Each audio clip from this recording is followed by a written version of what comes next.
Welcome to the So Much More podcast, where we talk with people in the custom window treatment, soft home furnishings industry, and so much more. I'm your host, Ciel DeGuglielmo. Hi, welcome to today's podcast. This week, the second week of August 2024, marks 8 years of the So Much More podcast. I do not know how that's possible. No, really. Besides the fact that so much time has gone by, I don't know how I figured all of this out and continue to do it. The technology has changed. How I record has changed. The question I ask have changed. The platform, so many changes.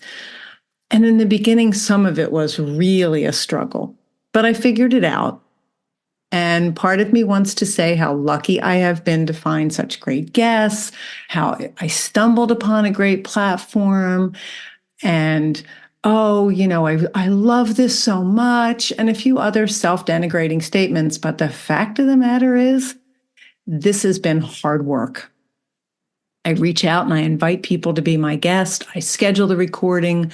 I meet with my guests, record the conversation. I edit the conversation. I upload it to the platform that houses it. And it took me time to learn to do all of those things. Some of the learning was fun. Some was not. But I did it because I love doing this. In the beginning, when I first started podcasting, I really felt like an imposter. I was a workroom owner who was curious about my colleagues and how they ran their businesses and how and why they were doing this. Many of you have heard that I started this because I was listening to a podcast and kept saying, oh, someone in our industry should do this. Someone in our industry should do this. And at some point, I decided it should be me, but what came along with that was a lot of imposter syndrome. When I went to my first podcast conference, I felt so out of place. These were techie, impressive people who had been podcasting for years, and they had people who did things for them, like the techie part, like the marketing. But all I saw was people who I thought were better than me, who belonged there while I didn't. And it took a really long while for me to get over that feeling of being an imposter in that space. But I realized it took me even longer to feel like I was not an imposter in the workroom space. I still find myself saying things like, well, I'm not the best fabricator, or I'm not the best person to ask that question, but I am the best person to find the answer for you. Well, that kind of makes me not an imposter. It really bothers me when I hear other people in our industry say these types of things. I'm very quick to support and encourage them, but really not so quick to show myself that same support. Thank goodness there are so many of the rest of you out there like me who have given me that same support. So in past anniversary episodes, I've thanked the many, many people who have supported me in getting to this number of years, now 8. And I'm grateful for every one of them. But mostly I'm grateful to you, my listener, who takes your precious time to hear what my guests have to share, what I have to ask, and what I have to say. I have really struggled with some of the solo podcasts because I'm not really sure why you would care what I have to say. And yet each time I've done one, several of you have reached out to tell me how much that particular podcast meant to me. I could do all of this work and have no one listening. And then I'd really feel like an imposter. But instead, hundreds of you listen every week. Most episodes are downloaded over 2,000 times. I can't even fathom that. Where are you all coming from? I love it. But where are you coming from? At some point with the podcasting, I realized that I no longer felt like an imposter, that I did feel like I belonged here, that this was something that I was supposed to be doing, and that what I was doing was helpful to the listener, that getting people to share their journey made the rest of us feel less alone. So when I made that realization, I decided I wanted to know a little bit more about imposter syndrome and why so many of us struggle with it. According to Psychology Today, people who struggle with imposter syndrome believe they are undeserving of their achievements and the high esteem in which they are, in fact, generally held. They feel that they aren't as competent or as intelligent as others might think, and that soon enough, people will discover the truth about them. Those with imposter syndrome, which is not an official diagnosis, are often well accomplished. They may hold high office or have numerous academic degrees. Imposter syndrome was first identified by Dr. Pauline Clance in the 1970s, and it was described as a feeling that you are not as competent as others perceive you to be. People in the creative field especially experience self-doubt, even the most accomplished among us. Often those in the window treatment industry who are held in high esteem as both talented and successful have shared this exact thought process with me. Early on in my podcast journey, a dear friend asked me if I ever struggled interviewing anyone whose life appeared to be more successful than mine. It's not a loaded question. She knew me well enough to know how I felt about my business and what I wanted from it. And sometimes after a certain podcasts, she would call me and say, well, how did that go? Were you okay with that one? Her question was valuable for me because it did make me take a look at some of the internal responses I had when my guests would share their accomplishments. I'm always the first one who's happy for others when they achieve things, big or small. I'm always the one who wants to hear someone's good news. But occasionally one of my guests would mention something they did or a milestone they reached or a dollar amount they earned. In the back of my mind, I'd sometimes think, oh, why didn't I do that? Or why hasn't that happened for me? Well, when I took a moment to explore that feeling, I would pretty quickly come to the realization that the specifics that went along with their achievement meant doing things I wasn't interested in doing, like hiring 3 people or moving out of my home. So while I might have a momentary feeling of inadequacy once in a while during an interview, I would very quickly get over it. First of all, I had more questions to ask. Secondly, I either didn't want the business they had, or I wasn't willing to do the things they were willing to do to get that business.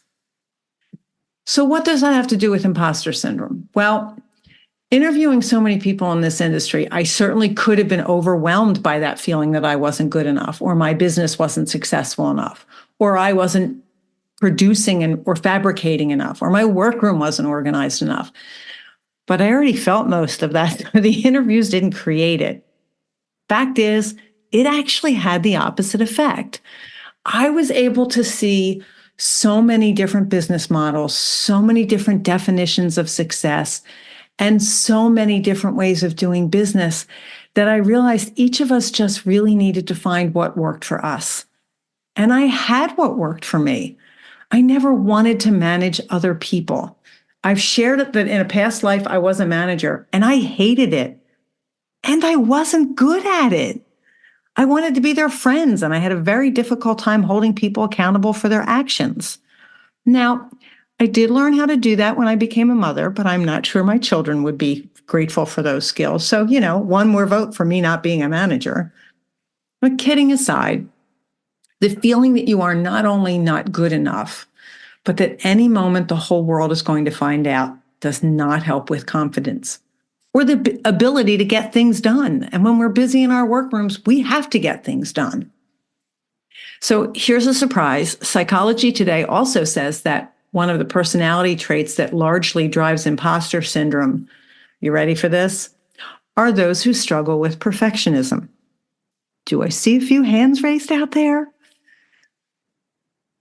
In Psychology Today, they say imposter syndrome can be closely related to perfectionism, in which people feel pressure to perform at their absolute best 100% of the time.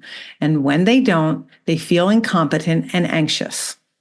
It's helpful, although difficult, for people to change the way they view perfection to combat imposter syndrome. And I often ask people, when they have employees and they are managers, do they expect the same thing from the people that work for them that they expect from themselves? Who do we know that performs at their absolute best 100% of the time? No one. We're not robots.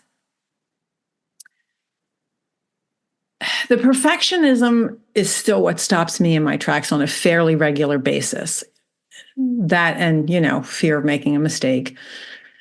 And the research I did on all this, no, I didn't just look at Psychology Today, but the research indicates that the best way to overcome imposter syndrome is by changing your mindset about your abilities and reminding ourselves about the accomplishments we have made is an important part of and an integral part to see that we've earned our place in this industry.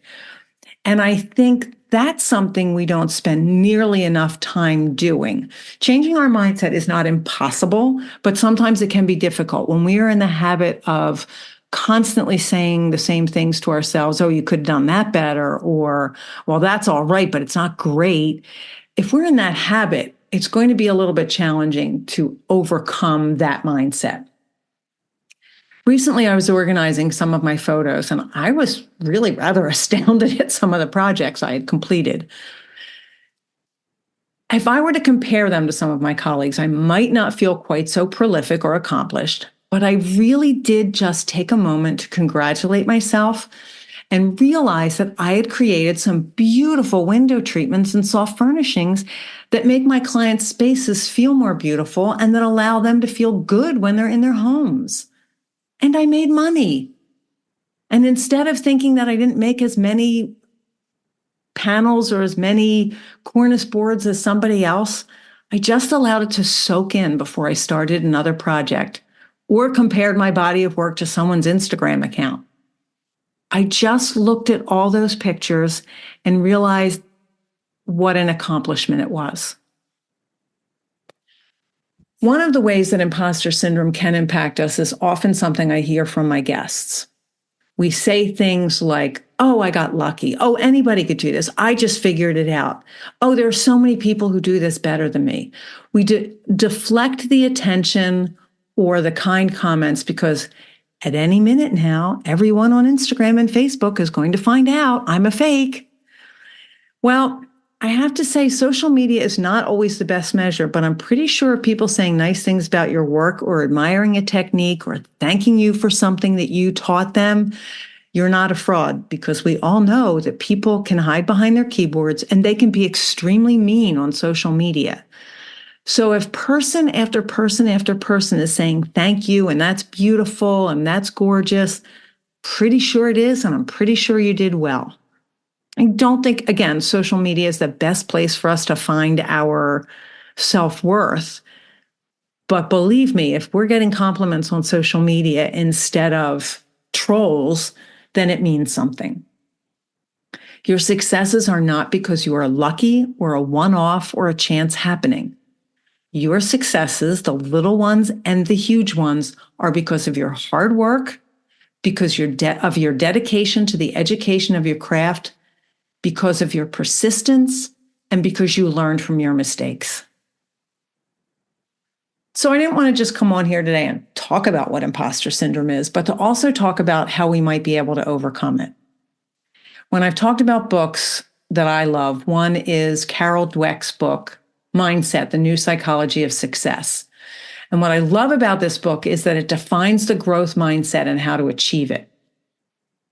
Very few of us are prodigies and can instantly do something complex. We need to learn it. If our mindset is, I didn't do well on the math test, I'm no good at math, well, then we aren't. But if we have a growth mindset, we can learn something from it. We can acquire new skills. We can take an experience with something that didn't go well and make it a lesson or an opportunity to do better. And that's something I hear frequently from my guests. And if we decide we can do better or learn something new, then, in fact, we can.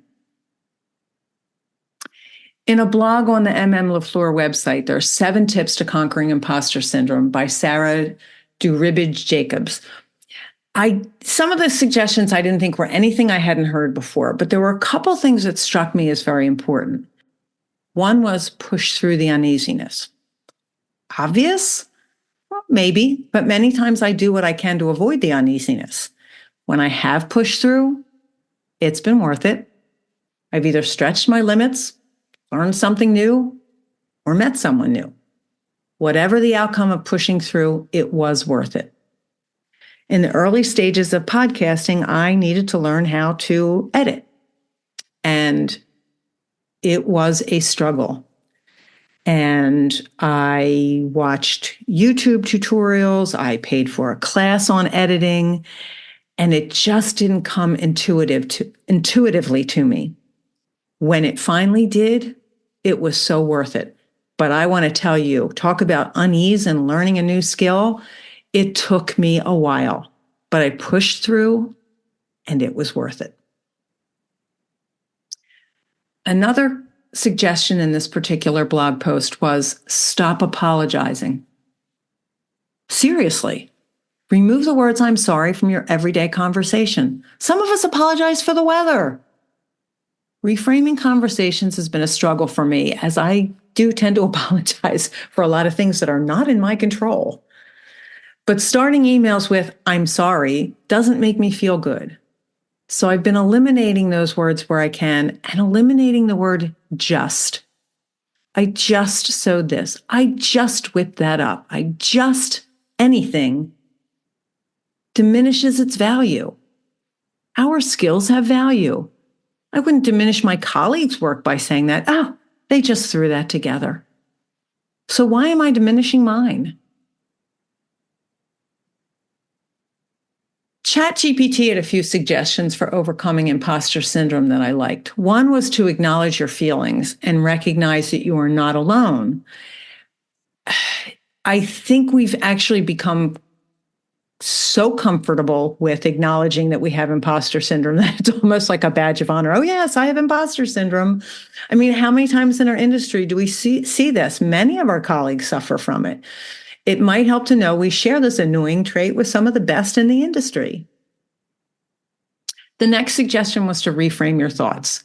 Try to challenge the negative self-talk. Instead of saying, "I got lucky," try, "I worked hard for this opportunity." Doesn't that sound so much better?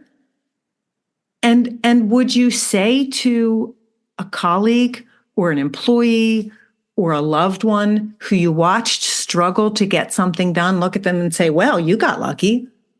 No, you would acknowledge their hard work. So why don't we do it for ourselves? Celebrate your successes. Keep a journal of your achievements, big and small. Reflecting on them can help reinforce your capabilities. I mentioned looking at my photos and how good it made me feel. A long time ago, I heard Elke Horn talking about a kudos file. I keep a file on my computer of emails that I've received that have either complimented my workroom work or from people in our industry who enjoyed a particular podcast or enjoyed using the library and it helped them in their business. I also have a hard file of thank you notes and a few emails that I have printed out that just give me a little boost once in a while and reinforce the feeling that I belong here. The fourth suggestion from ChatGPT was to seek support. Surround yourself with a supportive community. Share your feelings with fellow creatives. They might surprise you with their own experiences. Well, let's face it, this one's easy. We have the forum on the library and we have Facebook groups that let us know we are not alone. I hope that this has been a helpful podcast for you to hear. And I hope you realize you deserve to be in this industry and in this creative business space. I want to thank you for tuning into my podcast for the past 8 years. It means that you've shared a great deal of your time with me. And I am beyond grateful to each and every one of you for that. Thank you so much for listening. I hope you have a great day.